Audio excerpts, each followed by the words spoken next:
Well, here I am, lovely sunny afternoon in Greenford, London, United Kingdom. And by the time you see this, the result of the Scottish referendum will be out. Now, I profoundly hope that Scotland decides to stay within the Union. I think it's a great tragedy of the world today that instead of taking down walls and taking down barriers, we actually seem to be building them and erecting them.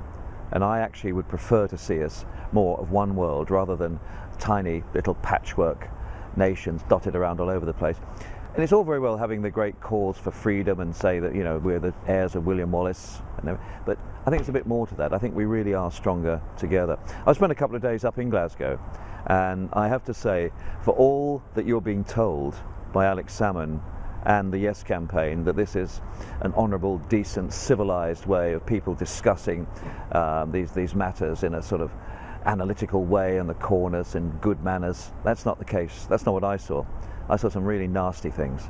And what they did to Ed Miliband on Tuesday in Edinburgh, frankly, it was just a mob. It was a howling, banshee mob trying to shout him down. Certainly at one stage I was walking down the street in one particular place called Springburn in Glasgow, and this car screeches to a halt and this bloke leaps out and says, "What are you doing here?"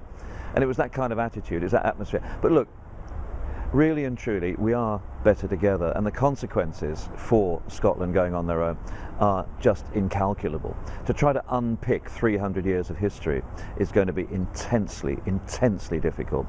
And after all, if Scotland then applies to join the EU, which it'll very much have to, otherwise it won't have a currency, and the countries like Spain, who are worried about Catalonia, they're worried about Andalusia, worried about the Basque provinces, if they veto them, where does that leave Scotland?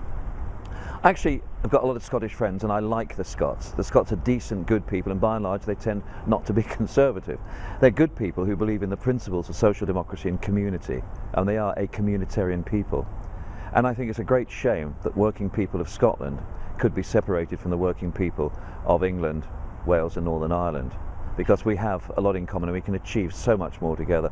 So this may be OTOs because, as I said, by the time you see this, the vote will be over. The reason why I'm just making this today is because I just want to put a plea out. I really want to implore anyone who watches this, and that's both of you, whatever the result, 6:30 on Friday morning, whether it's a yes or whether it's a no, whether it's a dead heat, please, please, let's just remember that there is more that unites us than divides us, that we are strong together, and even if Scotland is going to be a separate country, then let's at least respect the other people's view. And let's make this a peaceful transition. And if, as I hope, it's a no vote, let there be no recriminations, no nasty stuff. This is democracy.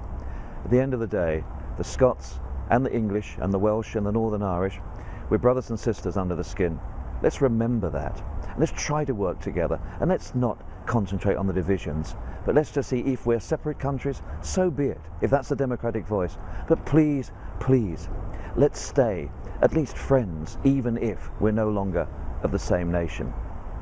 For Old Lang Syne, thank you.